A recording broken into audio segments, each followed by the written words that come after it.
Business Génération. Je suis conseil en stratégie commerciale et directeur commercial en temps partagé selon les missions que me confient mes clients qui sont essentiellement dans le secteur de l'IT, informatique, et la communication, le lien entre les deux étant le web. D'accord. Alors je sais que comme on a discuté ensemble, que tu vois souvent des gens qui sont très bons techniciens et qui se rendent compte à un moment donné qu'il y a besoin d'un vendeur, quelqu'un qui peut les aider en tout cas à avoir une stratégie commerciale.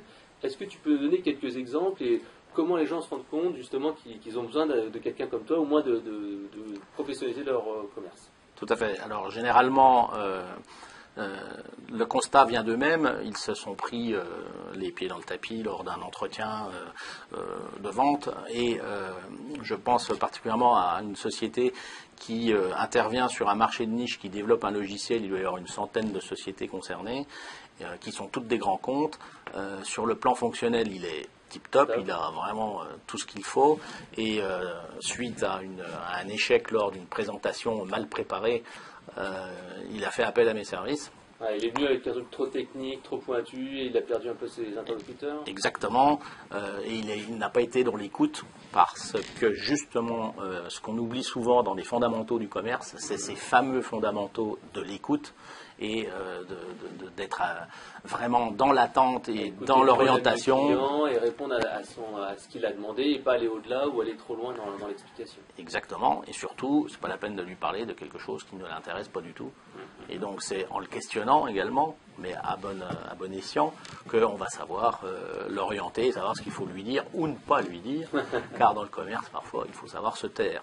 Oui, parce que si on dit trop de choses, ça peut au contraire effrayer le client ou alors faire naître d'autres besoins ou d'autres problématiques. Il faut déjà dire quel est votre problème principal, j'y réponds oui, etc. Exactement. Alors pour ce client-là, qu'est-ce que tu avais fait en plus, dis-moi? Alors en plus, donc maintenant, en fait, comme lui, il est très orienté technique, maintenant je m'occupe de tout ce qui est commerce avec lui. Dans le sens où je fais tous ses rendez-vous, toute sa stratégie commerciale, toute sa prospection, et lui se cantonne dans la réalisation et dans la production des ventes effectuées. D'accord. Alors, quels sont tes petits trucs et astuces justement, parce que toucher des grands comptes, s'il y en a 100 en France, ça ne doit pas être évident. Tu as des stratégies, des trucs et astuces à donner? Tout à fait. Avant tout, ne pas oublier le réseautage, tout le monde en parle, mais un réseautage bien préparé est garant, je dirais, de succès. Dans le sens où, dans ce petit monde, puisque là je parle d'un monde d'une centaine de sociétés, tout le monde se connaît, et il va falloir se recommander de l'un avec l'autre, sans pour autant, évidemment, trahir les secrets industriels, entre guillemets, de ces différents acteurs. Donc faire jouer son réseau, carte de visite, LinkedIn, vidéo. Exactement, et savoir doser je dirais, sa prospection. C'est pas la peine d'harceler les contacts. Dans ce genre de société, ils sont très très sollicités et il faut savoir, je dirais, doser. J'appelle, je relance, je fais un mail, mais toujours dans le temps, ne pas être pressé, ne pas être agressif. Leur donner une information, tiens un livre blanc, tiens une petite astuce, tiens un témoignage client, et pas dire j'ai une solution qui est miracle pour le problème. Oui, tout à fait. Tout à fait. Une bonne solution est effectivement de donner. Je travaille d'ailleurs par exemple avec un réseau que vous connaissez peut-être qui s'appelle BNI, Business Network International, excusez pour l'accent, qui justement est basé sur qui donne, reçoit. Ouais. Donc effectivement, souvent il faut donner de l'info avant de recevoir des retours en échange. Alors le premier truc, c'est le networking. Le deuxième truc que tu recommanderais? C'est une prospection très ciblée, téléphonique. Oui, pour les grands comptes, l'email... L'email, c'est peu productif. Appuyé éventuellement d'un email par derrière, et donc en respectant certaines règles qui sont inutiles d'appeler un lundi matin ou un vendredi après-midi. Enfin, tout le monde est maintenant un peu informé qu'il y a des créneaux horaires, notamment pour les dirigeants. Les dirigeants, c'est soit tôt le matin, soit tard le soir, mais en journée, c'est pas c'est peine perdue. Il y a les réunions, on n'arrive pas dans les jours. Exactement. Les barrages sont pas faciles à contourner. Alors, quel est ton troisième truc et astuce? Alors, encore un fondamental, la préparation. Trop de rendez-vous ne sont pas assez préparés, trop de personnes croient encore en l'instinct.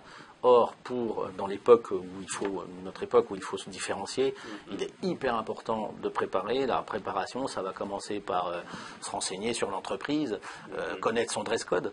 On ne va pas voir un banquier, une banque, comme on va voir un banquier, quelqu'un. c'est costume, cravate, Exactement. Très sérieux, tandis qu'en start-up, on peut se permettre Exactement. d'avoir plus de costume et la chemise. Exactement, on ne met pas la cravate quand on va voir une web agency, par exemple.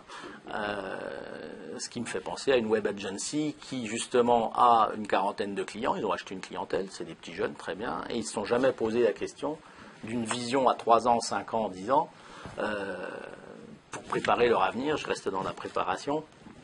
Et c'est en les rencontrant et en leur posant quelques questions lors de mon audit préliminaire que nous avons mis en place leur stratégie commerciale.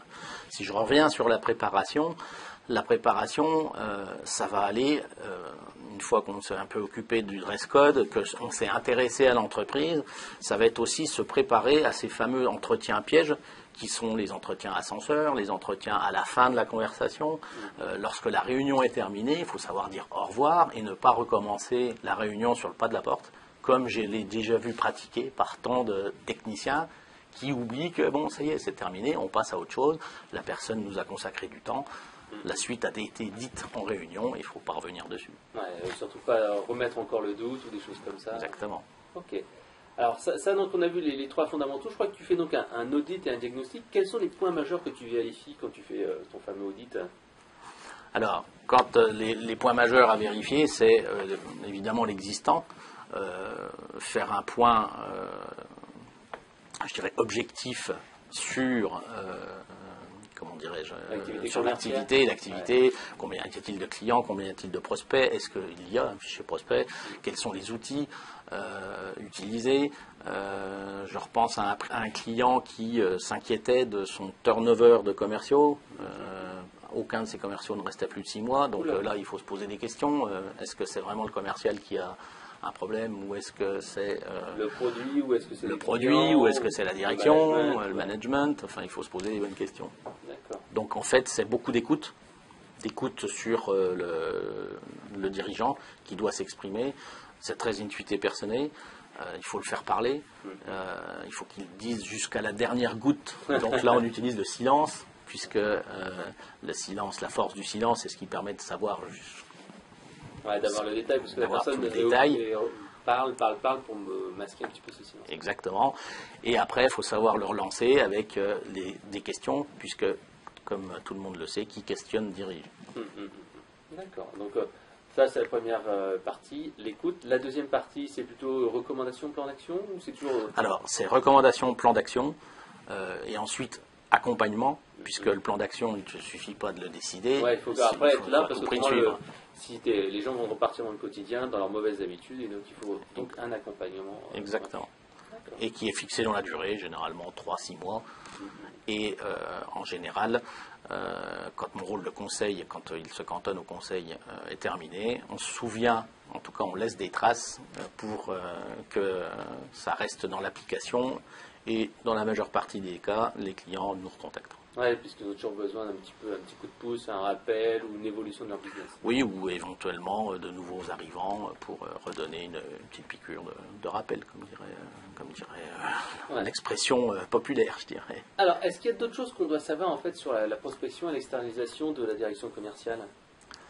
Alors, oui, la prospection, c'est le grand enjeu du moment, conquérir des nouveaux clients, et pour ça, il faut impérativement, je dirais, avoir un plan d'action très très précis, parce que partir tout azimut, ça sert strictement à rien. On va s'essouffler, on va décourager la force commerciale, donc il faut vraiment se construire un plan, s'y fixer, avec une méthode, des méthodes chiffrées, et se tenir, faire des points d'étape pour voir si il ne faut pas faire un correctif si ça part pas et si ça n'amorce pas dans la bonne direction. Alors en sachant que selon les produits que l'on a à vendre, les cycles de vente sont courts, moyens ou longs. En mode projet, c'est toujours plutôt moyen, voire long et très long. Et donc se faire des points d'étape où la patience va être également récompensée un jour. D'accord. Alors, est-ce que tu as un exemple justement de plan d'action que tu as lancé il n'y a pas très longtemps dans une entreprise? Alors tout à fait, un plan d'action sur une force commerciale de 5 personnes qui devait à tout prix se mettre à appeler environ 500 grands comptes, donc 100 grands comptes chacun, et on a détaillé une première cible qu'on a appelée 1, une deuxième cible qu'on a appelée 2, et qui est en fait ceux qu'il faut à tout prix connaître, et donc on va dire une trentaine de sociétés sur lesquelles il faut connaître environ, on va dire, 7 personnes de la société, et tant que ces personnes-là, enfin que le quota n'est pas atteint, on ne passe pas à un suivant. Pour les influenceurs, le DG, le directeur commercial, le directeur technique, enfin bref. Directeur financier, DRH. Et ensuite, une cible, la cible 2, dite 2, qui elle va être une cible où là je vais faire de l'appel, sans trop savoir où je vais, et j'irai juste sur de l'opportunisme. D'accord, on fait de la détection, ça on est toujours dans notre cœur de cible auparavant, là on est dans le cœur de cible élargi, et là on essaie de voir s'il n'y a pas un besoin qui serait lié à la solution. Exactement. Dans un premier temps, donc, je fais de la prospection, du réseautage, ensuite, et après je suis, puisque une fois que j'ai mon portefeuille de clients, enfin entre guillemets de prospects connus, là je vais faire du mini-réseautage où je vais les rappeler régulièrement, leur donner des nouvelles, leur donner des informations et voir s'il y a un projet qui se dessine à court, moyen ou long terme. D'accord. Alors sur la prospection, donc on a vu l'importance d'un plan d'action, d'un plan global, d'avoir un suivi des actions. Est-ce que toi tu recommandes un certain nombre d'outils pour les forces de vente, ou alors c'est selon en fait l'organisation? Alors, je suis amené à recommander des outils. Notamment, on se rend compte que Excel est trop souvent utilisé dans les entreprises. Ah bah oui, c'est l'outil. Excel, c'est le meilleur des outils, on fait ce qu'on veut. C'est le pire des outils parce qu'on fait ce qu'on veut. Et donc, notamment pour les forces commerciales, ce qui nous occupe aujourd'hui, un CRM est évidemment impératif à utiliser. Alors, en sachant que l'implantation d'un CRM, à mon sens, doit être suivie d'une formation liée directement à l'activité,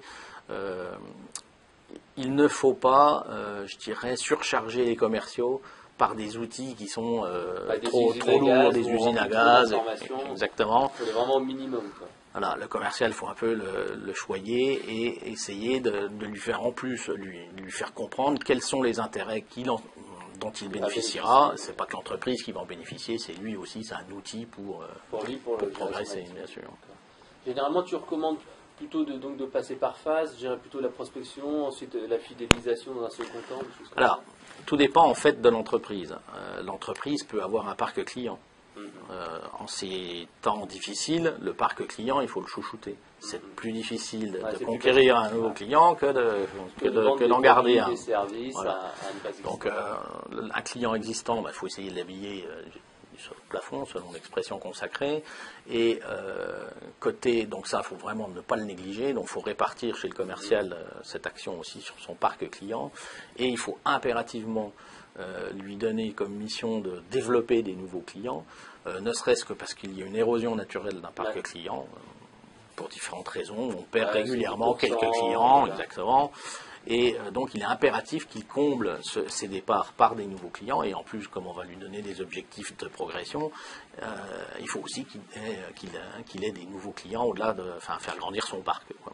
Est-ce que toi, tu recommandes l'utilisation d'une cellule de prospection ou une cellule de qualification, ou dans les petites boîtes, tout le monde peut faire les deux? Alors, les deux sont possibles. Tout dépend vraiment du produit. Quand on est sur un produit très high-tech ou très spécialisé, très niche, comme je citais tout à l'heure, il vaut mieux que ce soit les commerciaux eux-mêmes qui fassent la prospection, même si souvent ils n'aiment pas ça, parce que quand on a le bon interlocuteur, on n'a qu'une chance. Il faut savoir lui délivrer le bon message tout de suite pour prendre un rendez-vous, organiser une démonstration, quelque chose comme ça. Quand on est dans du mass market ou avec des produits plus standardisés, avec moins de personnes, moins de complexité, avec moins de valeur ajoutée, ça on peut externaliser effectivement sa prospection. Quant à la qualification, elle peut être externalisée sans problème. Construire un fichier, c'est pas forcément à reconfier à un commercial, effectivement. D'accord. Ou alors un commercial junior. Alors, est-ce que tu as un dernier petit mot à nous dire sur tout ce qui est direction commerciale et prospection? Autrement, je te laisserai présenter ta société. Alors, en fait, juste mon constat était que les TPE, les PME ont les mêmes besoins que les grands comptes et par contre, ils n'en ont pas les moyens, ils n'ont pas le temps, l'organisation et d'où l'idée de cette société pour mettre à disposition des compétences avérées. Ça fait une trentaine d'années que je suis dans le commerce de l'informatique. D'accord. Alors ton site internet c'est business-génération avec un s.com. Tout à fait. Est-ce que tu peux donner un petit peu une idée des tarifs et des prestations que tu fais? Donc tu nous as dit tout à l'heure, au moins des prestations. Alors les prestations sont effectivement soit du conseil en stratégie commerciale, donc phase d'audit, phase de mise en place du plan d'action, ensuite accompagnement. Donc là je dirais que c'est du temps, donc le temps... c'est de l'argent, voilà. C'est selon le besoin donc ça va être selon le besoin de l'entreprise. Et ensuite en direction commerciale en temps partagé, ça peut aller jusqu'à un commissionnement sur l'augmentation des ventes par exemple, mais c'est également du temps. Partagé, certes, mais ça reste du temps. D'accord. Bon, donc si on veut en savoir plus, direction business-génération.com.